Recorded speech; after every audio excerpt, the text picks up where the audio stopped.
Assalamualaikum, jumpa lagi dengan Bu Ipah Latifah dalam layanan bimbingan dan konseling.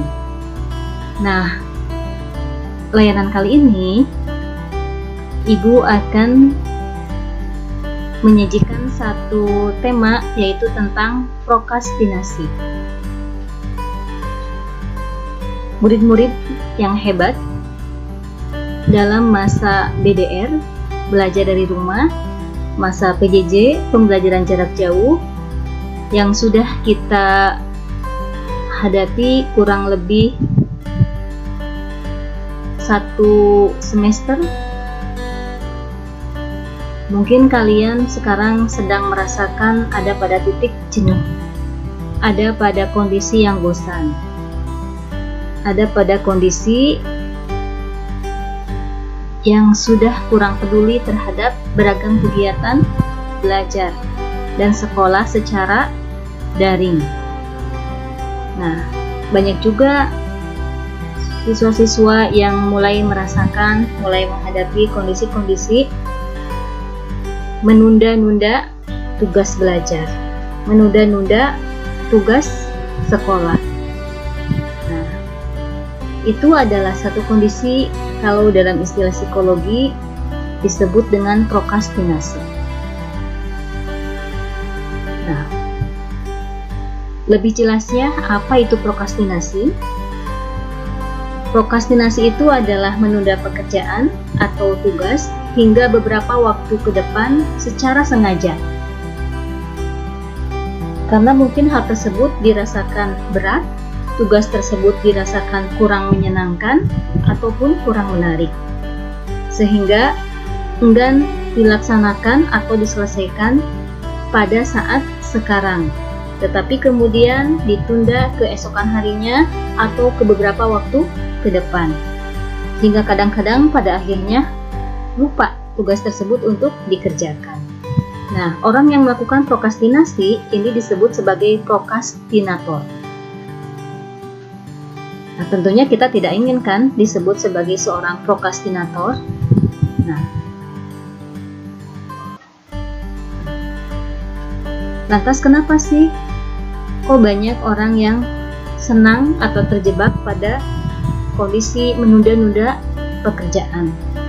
Tidak langsung dilaksanakan saat itu, tetapi ditunda sampai keesokan harinya dan terus sampai keesokan harinya sampai beberapa waktu ke depan. Nah, salah satunya adalah rasionalisasi. Ada pikiran yang muncul bahwa saya masih punya waktunya masih banyak, masih ada hari esok untuk saya mengerjakan tugas tersebut.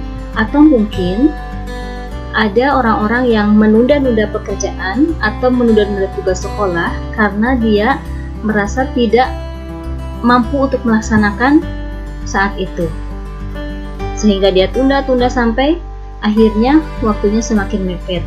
Dan ada orang yang ketika waktunya sudah mepet, dia punya ide untuk mengerjakan, sehingga secara sengaja dipepetkan waktunya sampai ke batas akhir, sampai ke deadline-nya.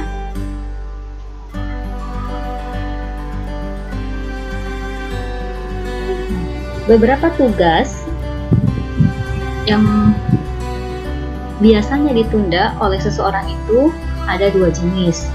Yang pertama ada prokrastinasi akademik, kemudian yang kedua prokrastinasi non-akademik.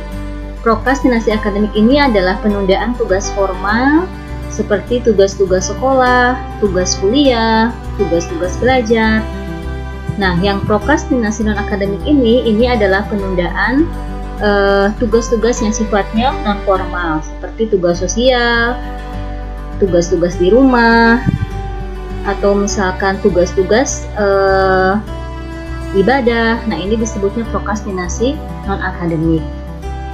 Nah, mudah-mudahan kita semua tidak termasuk kepada seorang prokrastinator, baik dalam prokrastinasi akademik maupun prokrastinasi non-akademik.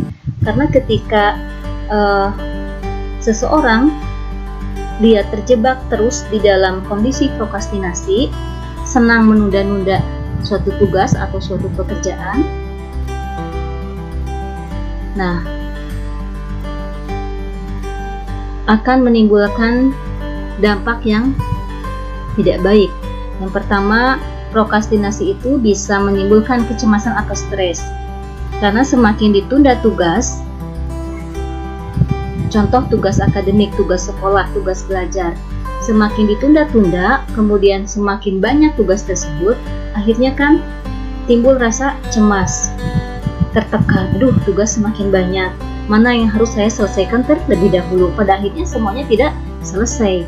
Nah, ujung-ujungnya apa? Stres, merasa tertekan, merasa tidak sanggup menyelesaikan semuanya karena kebiasaan menunda tugas. Kemudian yang kedua, dampak yang kedua dari prokrastinasi ini adalah dapat menghambat prestasi. Ya tentu ketika tugas-tugas selalu ditunda, apalagi pada akhirnya tidak bisa selesai, pada akhirnya gagal menyelesaikan tugas tersebut, tentu ketika itu adalah tugasnya termasuk tugas akademik, tentu itu akan menyebabkan prestasi terhambat. Kemudian yang ketiga, dampak prokrastinasi yang ketiga yaitu dapat membentuk kebiasaan buruk. Sekali, dua kali, kemudian berulang kali seseorang menunda-nunda tugas, maka itu akan membentuk menjadi sebuah kebiasaan, habit pada dirinya. Meskipun dia punya waktu banyak, meskipun dia mampu melakukannya saat itu juga, tetapi karena sudah menjadi habit, sudah menjadi kebiasaan, bad habit, kebiasaan buruk, akhirnya dia terjebak terus di dalam kondisi prokrastinasi. Nah, untuk itu, yuk kita atasi sesegera mungkin ketika kita sudah mulai ada pada kondisi prokrastinasi. Beberapa hal yang bisa dilakukan oleh kalian. Yang pertama, bentuk kelompok belajar. Nah, tentu untuk masa sekarang, masa BDR, tidak mungkin membentuk kelompok belajar seperti halnya ketika masa belajar tatap muka.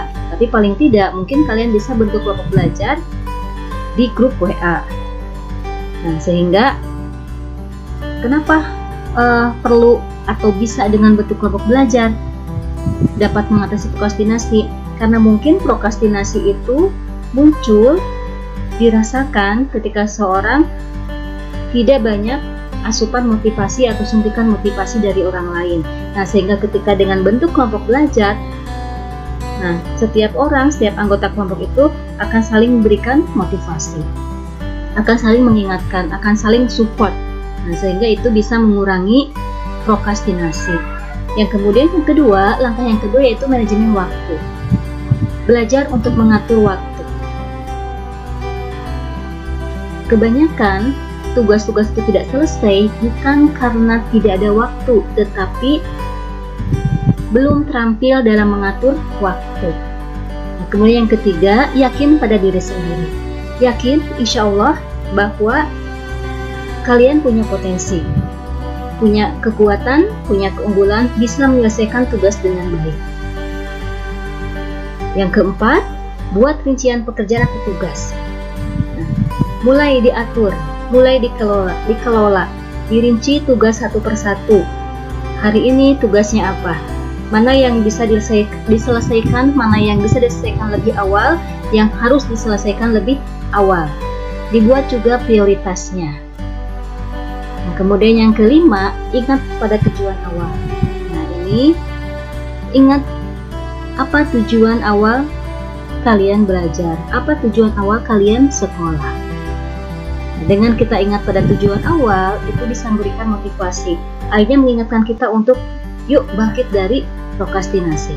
Kemudian yang keenam, tidak menganggap enteng tugas.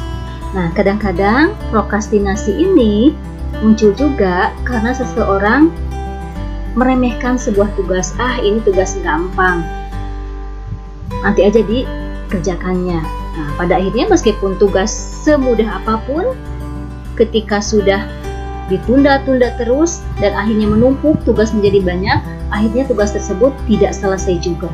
Nah, kemudian yang terakhir, tingkatkan kesadaran diri.